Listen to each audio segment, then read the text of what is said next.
Antes de comenzar esta predicación, me han enviado un papelito y me han pedido que oremos por la hermana Aminta de Galdames. Al parecer está muy mal de salud. No sé qué es lo que tiene, pero seguramente no debe ser nada fácil. Así que yo quisiera que por favor inclinen sus rostros y vamos a orar por nuestra hermana pidiendo al Señor que Él haga la obra y la restaure en su salud. Padre amado, en esta mañana, como hijos tuyos, como cuerpo de Cristo, queremos interceder por nuestra hermana Aminta. Señor, yo no sé cuál es la enfermedad que hay en su cuerpo. Yo no sé, Señor, cuál es el padecimiento. Yo no sé si es grave o muy grave. No lo sé. Lo que sí sé, Señor, es que tú eres todopoderoso y que tú puedes hacer un milagro en la vida de nuestra hermana. Ella ya es una mujer mayor. El peso de los años la agobian. Pero, Señor, tú eres todopoderoso. Tú eres Dios amoroso y misericordioso. Y tú puedes tener misericordia de nuestra hermana y venir y visitarla allí en su lecho de enfermedad y poner tu mano sanadora sobre su cuerpo, Señor. Cualquiera que sea la enfermedad, la Biblia dice que tú llevaste nuestras enfermedades a la cruz y que por tu llaga somos curados. Así, Padre, entonces rogamos que tú, Señor, hagas un milagro. Hagas un milagro de sanidad, que tú te glorifiques en el cuerpo de nuestra hermana Aminta y la puedas levantar, Señor, y la puedas levantar y la podamos tener nuevamente con nosotros acá en el templo adorándote. Señor, muchas gracias porque tu palabra dice que muchas son las aflicciones del justo, pero que de todas ellas le librará Jehová. Así, Señor, entonces, esta aflicción, esta enfermedad, la ponemos en tus manos, confiando en que tú, Señor, vas a obrar y que tú te vas a glorificar y que tú vas a sanar el cuerpo de nuestra hermana. Te lo suplicamos, Señor, humildemente en el nombre de nuestro Señor y Salvador Jesucristo. Amén. Queremos saludar a nuestros hermanos que están sintonizándonos a través de las diferentes redes sociales, del Facebook, del Instagram, de YouTube, y les deseamos toda clase de bendiciones. Que nuestro gran Dios y Salvador Jesucristo les bendiga, les cuide, les proteja, les guarde de todo mal y que ustedes puedan seguir apoyando a esta iglesia moralmente, materialmente, económicamente, ¿por qué no? Para que esta iglesia pueda seguir adelante, llevando adelante el mensaje del Evangelio de nuestro Señor Jesucristo. El tema que vamos a comenzar a abordar en este mes es la vida espiritual de un discípulo o de los discípulos de Cristo. Así que entonces, de acuerdo a esa lectura que acabamos de leer, allí en Marcos capítulo 7, Jesucristo había comenzado su ministerio terrenal en la tierra de Palestina. Y los enemigos jurados de Jesucristo, es decir, los fariseos y los escribas, habían mandado una comisión para ver y escuchar qué era lo que Jesús andaba haciendo allá lejos de Jerusalén. Ellos se habían trasladado desde Jerusalén hasta Genezaret, que era donde estaba Jesús en ese momento que describe el capítulo 7 de Marcos. Era un tramo o era un viaje bastante largo. Era como ir, por decir un ejemplo, como ir de aquí a La Unión, ¿verdad? Y habían mandado a sus emisarios para que ellos sirvieran de, como decimos comúnmente, ¿cómo decimos los salvadoreños cuando mandan a alguien a vigiar a alguien? Como ojo de pato, dicen. Esa es una frase quizás muy salvadoreña, ¿verdad? Habían mandado a unos fariseos para que ellos le echaran un vistazo a Jesús y oyeran qué era lo que Jesús estaba haciendo, para buscar una manera de cómo incriminarlo, de cómo señalarlo y obviamente también de cómo prenderlo y evitar que él siguiera adelante con su ministerio. Entonces, después de que Jesús ha realizado algunos milagros en ese lugar de Genezaret, de que ha caminado sobre el agua en ese lago de Genezaret y de que ha hecho milagros de sanidad, dice que se juntaron los fariseos y algunos de los escribas que habían venido de Jerusalén, los cuales, viendo a algunos de los discípulos comer con las manos inmundas, es decir, no lavadas, los condenaban. Mire, los fariseos toman nota de un primer error de carácter disque doctrinal, ¿verdad? Y toman nota de ello y le increpan a Jesús por qué sus discípulos no se lavan las manos para comer. ¿Por qué? Porque los fariseos tenían la costumbre de lavarse antes de comer 7 veces. Se lavaban en un recipiente aquí, en otro, en otro, en otro y en otro, y así sucesivamente se lavaban 7 veces las manos para luego poder comer. Y entonces, volviendo de la plaza, dice, si no se lavan, no comen. Y otras muchas cosas que tomaron para guardar, como los lavamientos de los vasos para beber, y de los jarros, y de los utensilios de metal, y de los lechos, también de sus camas. Ellos eran muy escrupulosos en ese sentido. Y cualquiera puede decir, bueno, pero sí hay que lavarse las manos. Sí, es cierto, hay que lavarse las manos. Más en este tiempo, ¿verdad? Más en este tiempo que estamos en medio de la pandemia, ¿verdad? En donde hay que lavarse las manos frecuentemente por razones sanitarias. Pero estos señores, más que por razones sanitarias, se lavaban las manos porque era parte de su doctrina religiosa. Estarse lavando las manos muchas veces antes de comer. No 1 ni 2, sino 7 veces. Y entonces estos señores le preguntan a Jesús, ¿por qué tus discípulos no andan conforme a la tradición de quiénes?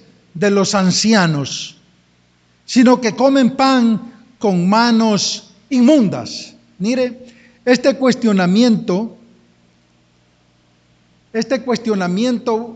de las tradiciones es algo que no es nada nuevo.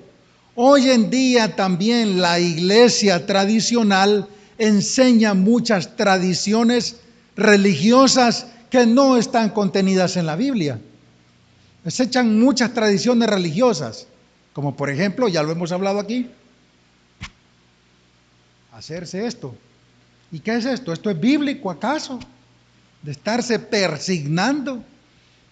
No lo he encontrado en ninguna parte de la Biblia. Si usted lo encuentra, le doy un premio, ¿verdad? Le doy un premio, lo mando a la luna sin regreso. Entonces, y así por el estilo, la iglesia tradicional tiene muchas tradiciones. ¿Por qué? Porque su doctrina está fundada básicamente en 3 cosas.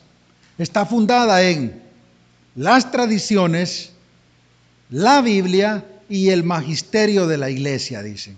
Esas 3 cosas. O sea, pues lo que enseñan los curas. Sea bueno o sea malo, lo que los curas enseñan es verdad 100%. Y no hay discusión alguna para la iglesia tradicional. Entonces, las tradiciones juegan un papel fundamental para ellos.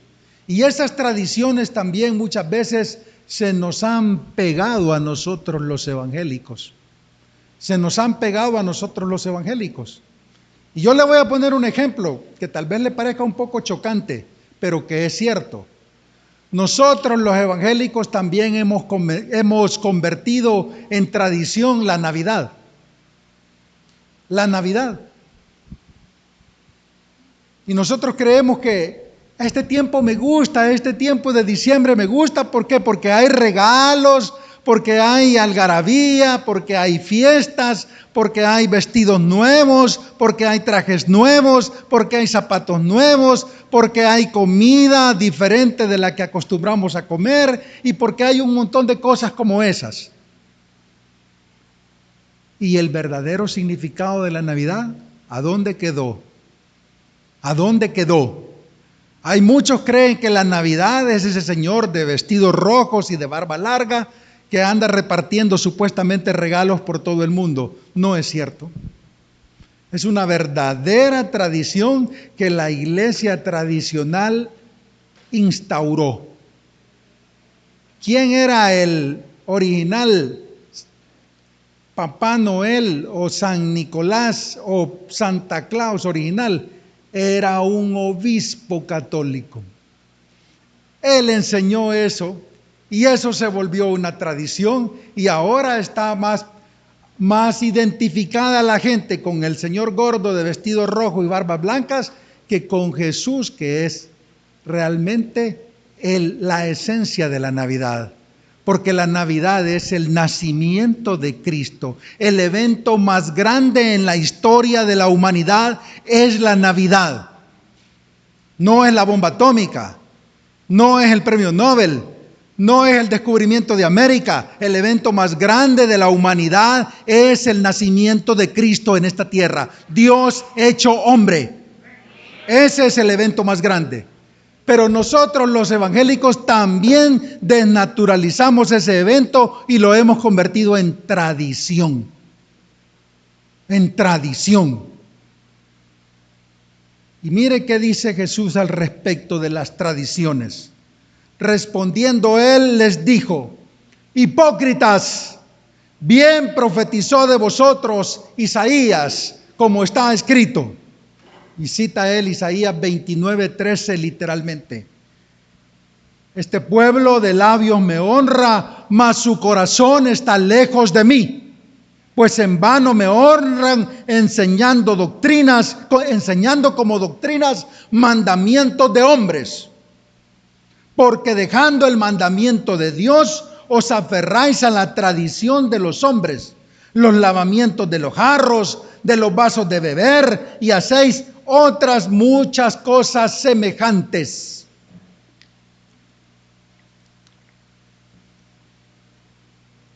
La religión de los judíos estaba plagada de tradiciones y aún lo sigue estando. Aún lo sigue estando.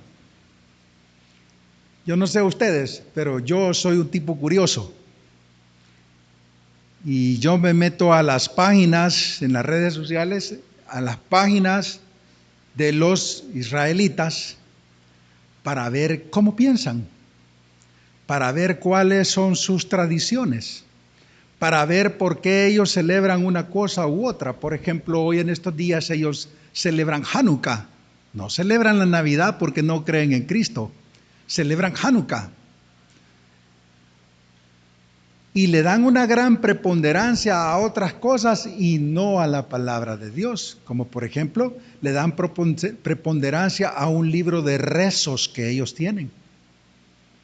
De manera que ellos siguen aferrados a las tradiciones, no solo la iglesia tradicional. Y entonces Jesús les dice que bien profetizó Isaías acerca de ellos. Que este pueblo de labios me honra, pero su corazón está lejos de mí. ¿Cuál es el tema que estamos abordando? La vida espiritual de los discípulos. ¿Qué clase de vida espiritual tengo yo? Yo me hice esta pregunta cuando me dijeron que hablara sobre esto. ¿Qué clase de vida espiritual tengo yo? ¿Es buena? ¿Es mala? ¿Es regular? ¿Es más buena que mala? ¿Cómo es mi vida espiritual?, me preguntaba yo. ¿A qué hombre alimento más? ¿Al viejo hombre o al hombre nuevo o al hombre espiritual? ¿A quién alimento más?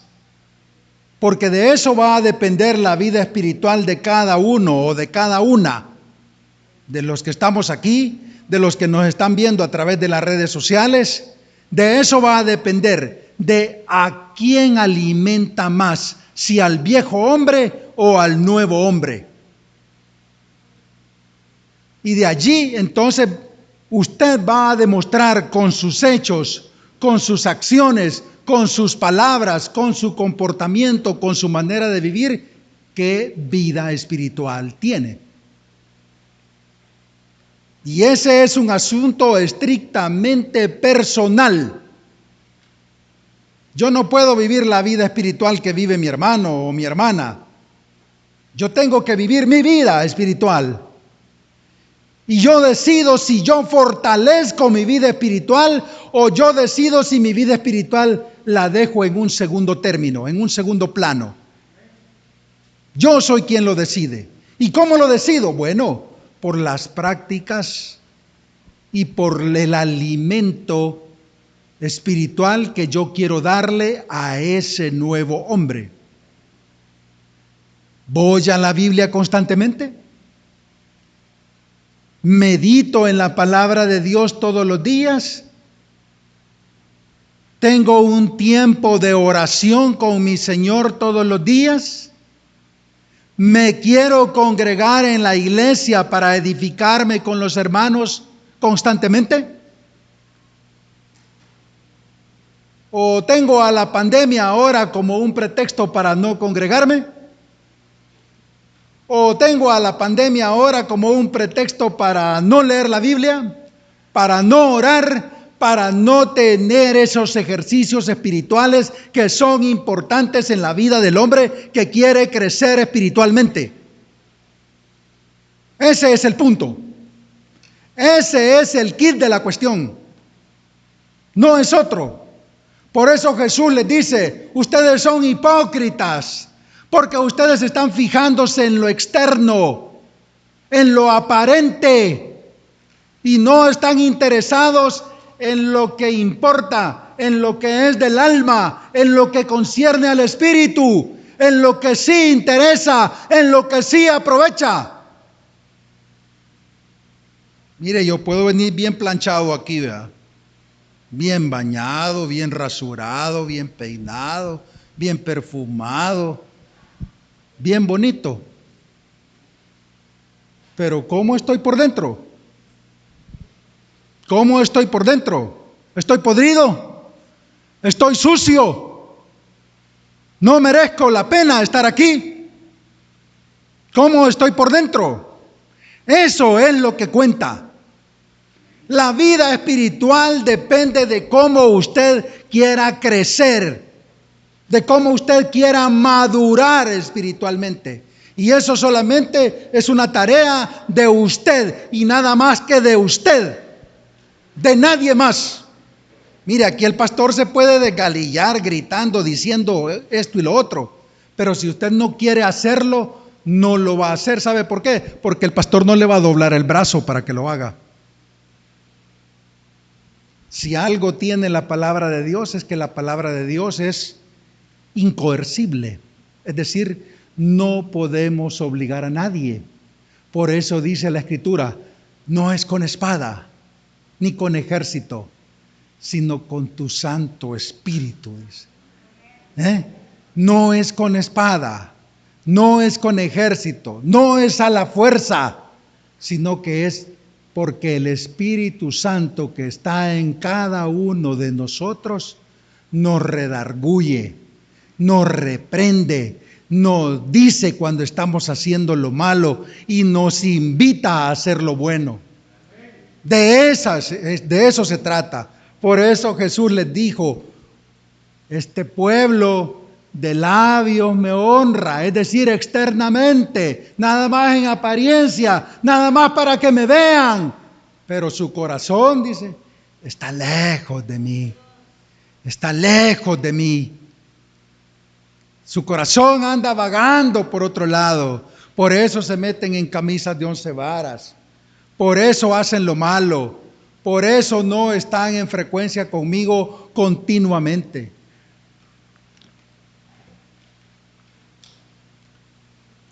Yo estoy convencido que el cristianismo se vive allá donde no me ven, allá donde no me conocen. ¿Por qué? Porque allí puedo demostrar realmente quién soy. Allí puedo demostrar. Y como yo le decía en una plática recién a mi esposa, hay un juez que nos juzga constantemente y al que no podemos evadir, y es nuestra propia conciencia. Es nuestra propia conciencia. Y yo le decía a mi esposa, y vos, porque estábamos, voy a decirlo así abiertamente, porque la verdad, estábamos criticando a unos hermanitos. Estábamos criticando a unos hermanitos que estaban bien encendidos, que habían levantado una iglesia, de esos hermanitos pentecostales, ¿verdad? Habían levantado una iglesia y estaban haciendo muchas cosas y predicaban y hacían campañas y hacían esto y hacían lo otro, y de repente se vinieron a tierra, todititos, desde los más viejos hasta los más jóvenes. Y nosotros nos preguntábamos, bueno, ¿y qué les pasó? ¿Qué les pasó? ¿Por qué? ¿Y por qué todos? ¿Por qué no algunos, sino todos? ¿Qué es lo que les pasó? No entendemos. Si esa gente estaba bien encendida y de repente se vinieron para abajo. ¿Por qué? Porque estaban más aferrados a la religión, a las tradiciones, al comportamiento externo, pero en su corazón, en realidad no habían nacido de nuevo. No habían nacido de nuevo. Y ahora esa gente andan más perdidos de como cuando no eran creyentes. Andan más perdidos. Así como dice la palabra, ¿verdad? Así como la puerca vuelve al cieno, decía, o como el perro vuelve a su vómito. Qué terrible, ¿no? Qué terrible. Y yo le decía a mi esposa, pero esa gente no puede escapar de algo que ellos tienen consigo mismos. No pueden escapar de su conciencia. Su conciencia los está acusando. Estoy seguro que día tras día su conciencia los está acusando y les está diciendo, estás en lo malo. Estás equivocado, estás cerrado, estás en pecado, y su conciencia los está acusando. Y el Espíritu Santo que está contristado en sus vidas. Por eso es que Jesús hace esta acusación y les dice, ustedes también invalidan un mandamiento. Porque Dios dijo, porque Moisés dijo, dice, es decir, está citando a la ley, está citando a la Torá. Y está diciéndoles, honra a tu padre y a tu madre. Y el que maldiga a padre o a madre, muera irremisiblemente. Pero vosotros decís, basta con que diga un hombre al padre o a la madre, es corbán. Es decir, esto es mi ofrenda para Dios, todo aquello con que pudiera ayudarte. Y no le dejáis hacer más por su padre o por su madre, invalidando la palabra de Dios. Mire, esa es la hipocresía de los religiosos. La hipocresía de los religiosos. En aquel tiempo, si un hombre podía ayudar a su padre o a su madre económicamente, bastaba con que le dijera, esto que tengo es para una ofrenda para Dios, así que no te puedo ayudar. Y con eso quedaba excluido ya de responsabilidad. Mire, eso es ser sinvergüenza. Sí, simplemente eso. Eso es ser sinvergüenza. ¿Por qué? ¿Qué es lo más preciado que usted tiene en esta vida? ¿Acaso no es su familia? ¿Acaso no son sus padres, sus hijos, sus parientes? Lo más preciado que tiene es su familia. Y estos hombres actuaban de esta manera diciendo, no te puedo ayudar porque lo que tengo es para una ofrenda para Dios. Y entonces por eso Jesús los reprobaba y les decía, bien, invalidáis el mandamiento. ¿Para qué? Para guardar vuestra tradición, les decía. ¿Qué es más importante acaso? Les decía. ¿Acaso no es más importante ayudar a tu madre y a tu padre, honrándolos, respaldándolos, ayudándolos en todo sentido? ¿Acaso no es más importante eso que decir que vas a guardar lo que tenés para dar una ofrenda? Aquello también es importante, pero es más importante esto. Porque el que dice que ama a Dios, a quien no ha visto, pero no ama a su hermano, a quien sí puede ver, el tal es un mentiroso. Un mentiroso. ¿Cómo puedo decir yo que amo a Dios, a quien nunca he visto, pero no puedo amarlos a ustedes, mis semejantes? Entonces soy un mentiroso, simple y sencillamente. ¿Cómo puede decir entonces usted esas cosas si usted no ama a su mamá, no ama a su papá, no ama a sus hijos o tiene preferencias por los hijos? Porque habemos algunos padres que tenemos preferencias por aquella niña o por aquel niño y al otro lo ve con desprecio o lo ve con desdén o lo ve de reojo y no lo ama igual y no le muestra el amor de igual manera. Eso también es pecado. Eso también no está aprobado por Dios. Tenía yo un juicio este viernes pasado en donde estábamos demandando a un hombre por alimentos. Y el hombre había confesado al contestar su demanda que tenía otra hija a quien le daba una cuota alimenticia de $400 mensuales. Pero no le quería dar una cuota alimenticia que le estábamos reclamando por esta otra hija por $300, inferior la cuota, con el agravante de que la otra niña era completamente sana y esta niña una niña retrasada mental, con cardiopatía congénita, epiléptica y quién sabe cuántos males más. Y aquel hombre quería privilegiar o estaba mostrando más amor por aquella niña completamente sana que por la niña con características especiales. Y después de todo el debate y de todo el desfile de la prueba y todo lo demás, en nuestras conclusiones finales, yo le decía al hombre, o decía yo en mis conclusiones finales, mire, no entiendo cómo este señor tiene preferencias por una hija y por encima de la otra. Si los padres debemos amar a todos los hijos por igual, no tenemos que tener preferencias. Así que si alguno de ustedes tiene preferencias por algún hijo o hija, le digo que está en pecado. Así claramente.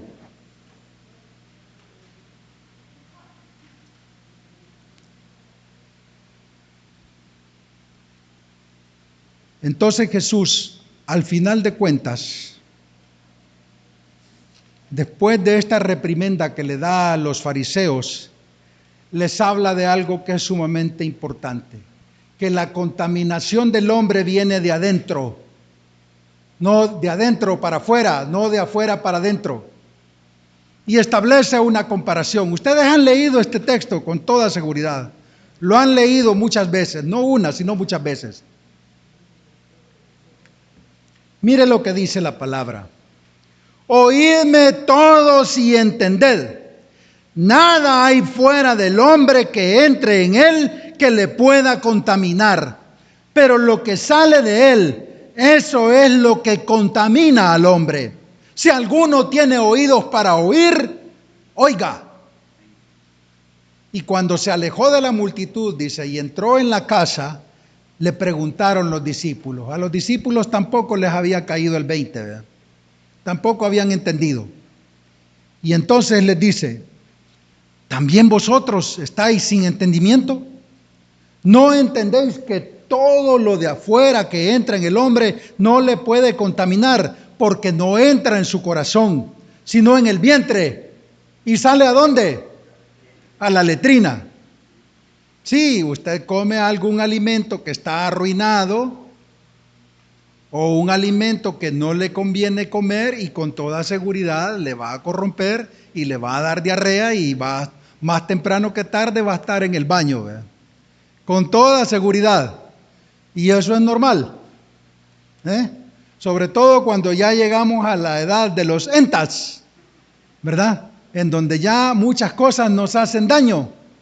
Yo creía que eso era cuento, ¿verdad? Yo creía que era mentira eso. Pero ahora que yo ya estoy llegando allí, me estoy dando cuenta que es cierto. Que hay algunas cosas que ya no puedo comer. O que hay algunas cosas que, por ejemplo, en la cena ya no me puedo dar el lujo de comer, ¿verdad? El otro día hice una imprudencia de esas y pasé toda una noche en vela, con un fuerte retortijón. Me tomaba una cosa, me tomaba otra, y nada, nada. Estuve sentado en la mesa, en la silla del comedor. Mi esposa roncaba allá adentro, ¿verdad? Y yo con un gran dolor de estómago. ¿Sabe qué me dije? Ya estoy viejo. Esa fue la conclusión. Ya estoy viejo. Ahora cuando mi esposa me dice, ¿querés tal cosa en la cena? No, le digo. Entonces, no es lo que entra lo que contamina. ¿Por qué? Porque si le contamina efectivamente en el estómago, pero va a ir a parar a la letrina. Pero es lo que sale de usted lo que sí contamina al hombre. Mire, porque no entra en su corazón, sino que en el vientre y va a la letrina. Pero, dice el versículo 20, que lo que del hombre sale, eso contamina al hombre. ¿Por qué? Porque dentro del corazón de los hombres, salen los malos pensamientos, los adulterios, las fornicaciones, los homicidios, los hurtos, las avaricias, las maldades, el engaño, la lascivia, la envidia, la maledicencia, la soberbia, la insensatez. Todas estas maldades de dentro salen y contaminan al hombre. ¿Dónde se da ese problema? ¿Dónde comienza ese problema? Ese problema comienza aquí en su cabeza, en sus pensamientos. Cuando usted empieza a maquinar toda clase de pensamientos sucios, cuando usted comienza a maquinar toda clase de maldades, todo comienza aquí, en su cabeza. Cuando pasa una dicha y usted la desea, ¿verdad? Y usted quiere tener algo con esa dicha. Y usted tiene su esposa, ¿verdad? Cuando usted se quiere clavar aquello, ¿verdad?, que le gusta, se quiere clavar aquellos lapiceros bonitos que le han dado en la oficina para uso de su trabajo. Cuando usted se clava las remas de papel en su trabajo. Cuando usted se clava el vuelto que le dio de más la tendera, ¿verdad?, allá en la tienda donde va a comprar. Y dice, mi suerte, dice. Y se lo clava. No es suerte. Es picardía suya porque la señora se equivocó. ¿Por qué no le dice, mire, me dio de más? Mire cuánto es, me dio de más. La señora se lo va a agradecer. Pero usted dice, mi suerte. Es que los salvadoreños así somos, ¿verdad? Creemos que por irnos a meter adelante de la fila que está y irnos a meter adelante somos vivos. No somos vivos, somos pícaros. Creemos que porque quitarle algo a alguien eso es ser inteligente. No, eso no es ser inteligente, es ser mañoso. Así somos los salvadoreños, o los latinos en general, ¿verdad? Entonces,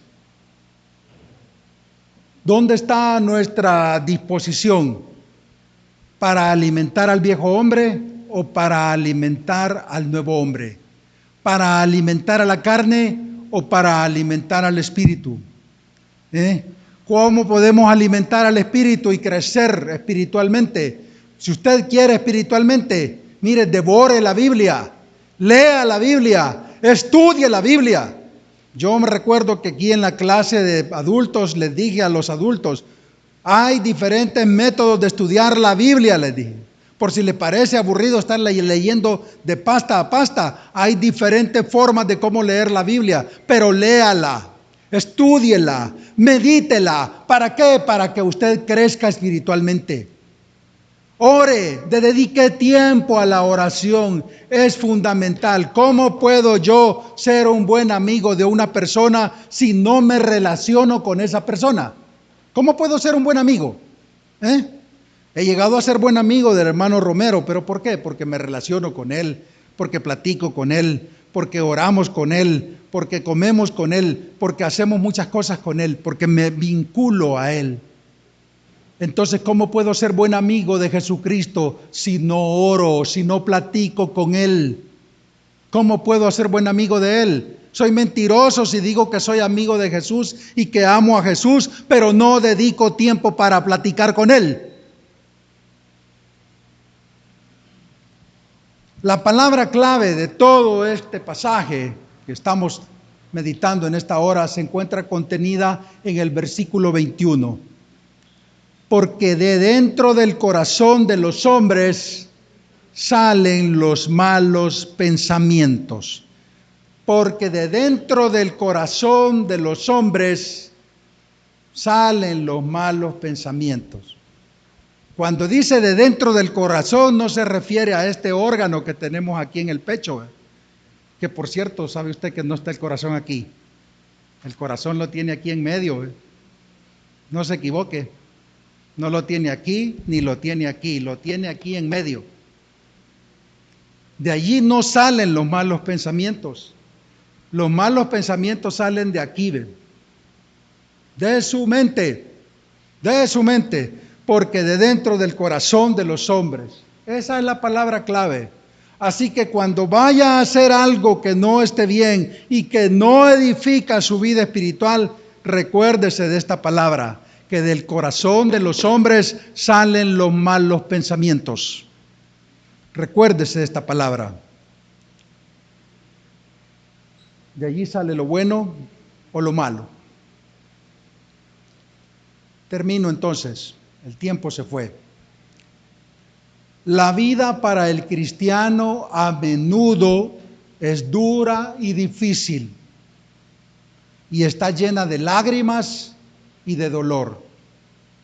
Alguien la definió de una forma mejor cuando dijo: la vida es como una cebolla, la vamos pelando hoja tras hoja y vamos llorando. La vida nunca es insignificante para el cristiano.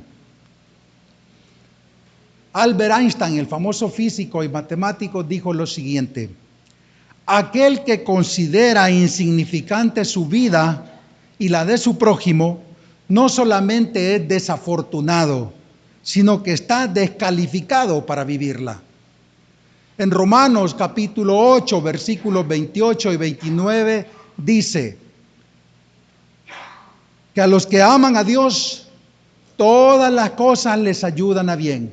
Esto es, a los que conforme a su propósito son llamados. Porque a los que antes conoció, a esos también predestinó para que fuesen hechos hijos suyos conforme a la imagen de su Hijo Jesucristo. Señor bendito, te doy las gracias, porque tú quieres que tengamos una vida espiritual fructífera, una vida espiritual que realmente te agrade, una vida espiritual en donde nosotros, Señor, podamos honrarte, Señor, con nuestra vida, más que con nuestras palabras, porque las palabras, como dice el viejo dicho, se las lleva el viento, pero la forma de vivir nuestra debe estar fundada, Señor, en los principios y valores contenidos en tu palabra. Ayúdanos, Señor. Enséñanos, por favor. Todos nosotros estamos necesitados de ti, Señor. Todos nosotros te necesitamos a cada momento, no solamente el día domingo. Te necesitamos todos los días, Señor. Ayúdanos, por favor, Señor, a que entendamos que no es lo que viene de afuera lo que contamina, sino de lo que está adentro. Eso es lo que contamina y eso es lo que no nos permite crecer y tener una vida espiritual abundante. Ayúdanos, por favor, Padre. En tus manos ponemos a la iglesia Getsemaní, Señor. Oramos por todos aquellos que estén necesitados, Señor. Oramos nuevamente por nuestra hermana Minta y te pedimos sanidad para ella. Pero así habrán otros hermanos enfermos también, Señor. También te ruego por otros hermanos y hermanas, para que tu mano poderosa sea sobre sus cuerpos. Señor, habrán problemas económicos. Te pedimos que también tú hagas misericordia, Señor. Que tú proveas, Padre. Que tú nos muestres tu favor, Señor. Para que el alimento no falte en la mesa de mis hermanos y hermanas, Señor. Para que no falte el vestido.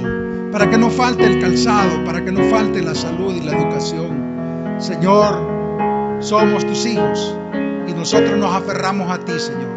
Y creemos firmemente que tú nos vas a ayudar porque tú lo has prometido. Que la honra y la gloria sea para ti en el nombre de Jesús. Amén. Bendiciones, hermanos.